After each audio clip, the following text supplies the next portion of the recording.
remote work has changed just about everything, wouldn't you say? Oh, absolutely. And probably nowhere is that more obvious Yeah. than in Silicon Valley real estate. Yeah. We're talking some suburbs saw home prices jump like 20 or 30% in a single year. It's crazy. And then while that's happening, downtown rents are going down. Right. Yikes. It's a really interesting dynamic that's happening. Yeah, so whether you are a homeowner Yeah. or you're renting Mm-hmm. or you're just interested in what's going on in this crazy market, buckle up because we're diving deep into all of it. What happened, what's happening now, and what it might all mean for you. What I think is so fascinating about all this is how fast it all happened. Yeah. And really, we're just starting to see the long-term impacts. Yeah, for sure. So to really get a handle on this, I think we kind of need to set the stage a little bit. Okay. Go back to pre-pandemic Silicon Valley. Yeah. So back then, it was all about the urban centers. Totally. Yeah. Right. Yeah. It was like Palo Alto, Mountain View, downtown San Jose. Those were the places to be. Exactly. Being close to those tech campuses Right, was yeah. the name of the game.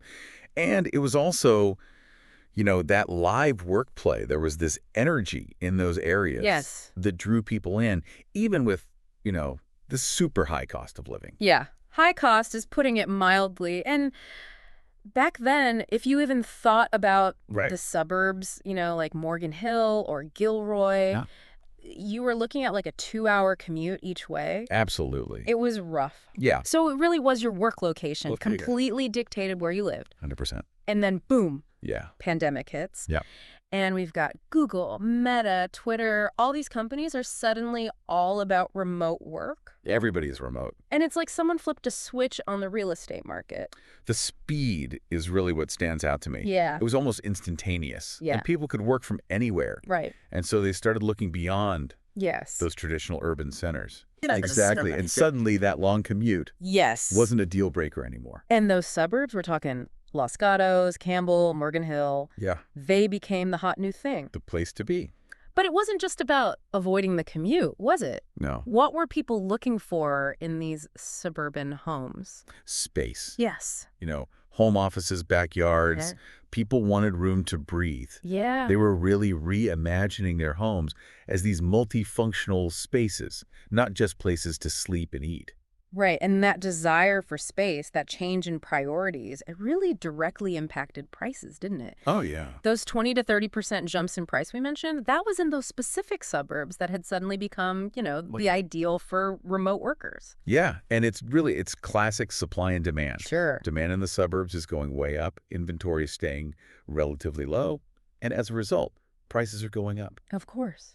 It's amazing how those perceptions of desirables shifted so fast. It is. And then at the same time, we see downtown San Jose rents actually dropping. Yeah. High-end apartments are sitting empty. Crazy, huh? And anything with the yard in the suburbs is getting snapped up instantly. It's Yeah. like the market totally flipped on its head. Yeah, it really shows how adaptable the market can be Yeah, and how quickly preferences can change. for sure. And this isn't just about buying either. The rental market's going through the same thing. That's right. High-end city apartments, nobody wants them. Mm-hmm. Suburban rentals, you got a waiting list a mile long. Yeah. It was nuts. And I think this leads us perfectly into what we're seeing today, because remote work didn't completely replace the office, did it? No, not at all. It seems like what's happening is this hybrid work model, right? Right. People are working from home a couple days a week, going into the office a couple days a week. Exactly. And that created a whole new set of dynamics in the real estate market. So are we seeing a kind of rebalancing now? I think so, yeah. Suburbs are still popular, but are urban areas making a comeback? And what does this hybrid world mean for people buying or renting? Well, that's what we're going to unpack next, because Right. this story is far from over, Right. and the next chapter is being written right now. I'm ready. Yeah, me too. So we've got this hybrid model kind of taking hold. People are splitting their time between home and the office. So what impact is that having on those trends that we saw, at the beginning of the pandemic? Well, it's interesting because I think what it's creating is sort of a rebalancing in the market. Yeah. So suburbs are still in high demand, Yeah. but we are seeing urban areas starting to make a bit of a comeback. Yeah. Okay, so why do you think that is? Is it just that people miss, city life? I think that's definitely part of it. People, they might miss those walkable neighborhoods, Right. the restaurants and bars, Yeah. the energy of a city. Sure. But it's also, I think, about commute times, right? Yeah. If you only have to commute 2 days a week, Yeah. suddenly living in an urban area Yeah. becomes a lot more appealing. That makes sense. So does that mean that suburbs are starting to cool off? Not necessarily. Okay. While we are seeing those urban areas recover, Yeah. the demand for suburban living, Right. particularly in places like Los Gatos, Campbell, Mm-hmm. it's still very, very strong. Okay. Those areas, they offer a combination of space, good schools, Yeah. and that kind of sense of community that I think continues to be really attractive Sure. to families Yeah. and remote workers. Okay, but those are already super expensive areas. Right. What about people who maybe got priced out of that initial, Yeah. suburban surge? Yeah. Where are they going? Well, I think this is where we start to see the emergence of what some people call secondary tech hubs. Okay. These are places like, let's say, Sacramento Okay. or parts of the Central Valley. They're still within a reasonable commute to the Bay Area, Yeah. but without those crazy Silicon Valley price tags. So it's almost like Silicon Valley is expanding outward. Exactly. Okay. And it's not even just about affordability. Right. These secondary hubs are actually starting to develop their own tech scenes, Interesting. their own ecosystems. Mm-hmm. I mean, Sacramento, for instance, is attracting a lot of ag tech startups Oh, wow. because of how close it is to the agricultural heartland of California. That's interesting. So this makes them really interesting areas for investors. Okay. So there's like a whole new layer of complexity here. It's not just urban to suburban anymore. No, absolutely not. Let's kind of zoom back in on the homes themselves for a minute. Okay. Has remote work actually changed what people are looking for in a house? Oh, absolutely. Like what specifically? I mean, think back to those early days of the pandemic, Right. when everyone was trying to figure out, Yeah. carve out some kind of workspace at home. Oh, yeah. That makmakeshift office at the kitchen table. Totally. That's just not cutting it anymore. Yeah.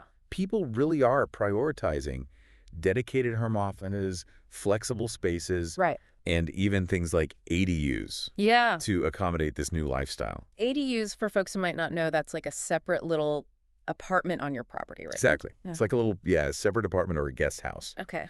And they're becoming super popular, Okay. especially in Silicon Valley where, space is a premium. Right. So Yeah. they can provide a bunch of things, right? Yeah. You can rent it out for extra income. Mm-hmm. You can use it as a guest house or maybe even a solution for multi-generational living. So it's not just about like the square footage anymore. It's about how that space actually functions. Absolutely, yeah. How flexible it is. Yeah. Okay. And developers are definitely taking up on this. Oh, yeah. Oh, yeah. We're seeing new homes Yeah. designed with home offices in mind, Mm-hmm. flexible layouts, Right. even floor plans that can accommodate, adding an ADU in the future. Oh, that's smart. So, yeah. It's interesting. So it's like the pandemic has made us rethink what a home is, like It's not yeah. just where you sleep and eat anymore. No, it's your office, it's your gym, it's your entertainment center, it's everything. Right. And this has implications beyond just residential real estate, too. Oh, for sure. What about commercial real estate? Right. All those empty office buildings, Yeah. it's another layer of this complex puzzle that we're trying to figure out. Yeah, companies are downsizing. Yeah. They're converting spaces to co-working hubs. Right. Even rethinking the entire purpose of an office. Yeah. So there are a lot of questions Question? about what's going to happen with commercial real estate in this hybrid world. Absolutely. So we've got suburbs booming. Yeah. Urban areas are kind of trying to find their footing again. And Yeah. we've got secondary tech hubs popping up. And the homes themselves are evolving. Uh-huh. It's a lot to take in. It is. But let's break it down. For our listener, what does all of this actually mean for somebody trying to navigate this market right now? Yeah. Where are the opportunities? Where are the challenges? That's the million-dollar question, right? Yeah. I don't think there are any easy answers, Right. but let's try to break it down a little bit. Okay, so let's dive in. What are some of the opportunities that you see in this market? Okay, so let's dive in. What are some of the opportunities that you see in this market? Well, I think suburban investments are still looking pretty promising, particularly in the rental market. Okay. With so many people embracing those hybrid work models, Right. the demand for those spacious suburban homes with the dedicated offices and backyards, that's not going away anytime soon. So even with prices already up in those areas, there's still room for potential growth. Yeah, I think so, especially if you're looking at rentals. Okay. And remember, it's not just about the house itself. Right. Those suburbs that also offer things like good schools, Yeah. strong sense of community. Right. Those are the things that are going to keep attracting families and those remote workers For sure. that we've been talking about. That makes a lot of sense. Yeah. What about ADUs? We touched on those earlier. Yeah. Is that a smart investment to consider right now? You know, ADUs have a ton of potential. Okay. I think that demand for that flexible living space, Mm-hmm. it's only going to increase. Yeah. So if you have the property and the means, Right. adding an ADU could be a really good way to generate some rental income Mm. or even create that separate living space for Mm. family, maybe aging parents. So it's kind of a win-win. Exactly. You're tapping into this market trend and Yeah. you're adding value to your property at the same time. Exactly. I like it. Okay, what about those emerging markets we discussed? Yeah. Those secondary tech hubs. Right. Do you see opportunity there? Absolutely. Places like Sacramento, where you can still find, Yeah. a more affordable property. Right. There's a lot of potential there for appreciation Mm-hmm. as those areas continue to grow and develop their own tech scenes. Mm. So, yeah, definitely something to keep an eye on. Okay, so we've got suburban rentals, ADUs, emerging markets. Those all sound like pretty solid opportunities. Yeah, But what about the flip side? right. What are some of the challenges that people need to be aware of Yeah. in this market? Well, I think the biggest one is competition. Okay. The Silicon Valley market, even with all these shifts, Yeah. it's still super competitive. Right. Inventory is tight, Mm-hmm. and buyers are often facing multiple offers, Yeah. bidding wars. Right. It can be tough. So even if you find that perfect property, Yeah, there's no guarantee you're going to be able to actually get it. that's right. And then there's also the uncertainty surrounding the future of those urban areas. Right. We're seeing some recovery, Yeah. but it's still not clear if they're ever going to fully return Right. to their, pre-pandemic prominence. Yeah. So you're thinking about investing in urban real estate, Yeah. you need to be comfortable with that risk. Okay. It sounds like there's a lot of potential in this market, but also a lot to really carefully consider. Mm-hmm. So it's not a decision to take lightly. What advice would you give to someone who's just, trying to make sense of it all? I would say do your research, Okay. find a real estate agent Yeah. who understands the market, Yeah. and be prepared to adapt Right. because it's constantly changing. That's great advice. Remote work has really, it's shaken things up, Oh, yeah. but it's also created some pretty cool opportunities, I think, Are you sure? for people who are willing to think strategically Yeah, and adapt to this new landscape. absolutely. It's not just about houses anymore. Right. It's about how we live and work. Yeah, And it kind of feels like we're all still figuring it out Yeah. as we go. absolutely. And that leads to a really interesting question that I'd love for our listener to think about. Given all these trends we've discussed, what do you think the ideal Silicon Valley home is going to look like in 5 years? Ooh, good question. And where's it going to be located? That's a great question. A lot can change in 5 years, but one thing is for sure, Silicon Valley real estate is never boring. That's for sure. Thanks for joining us on this deep dive. We'll be back soon with another fascinating topic to explore. Until then, keep learning, keep exploring, and keep those questions coming.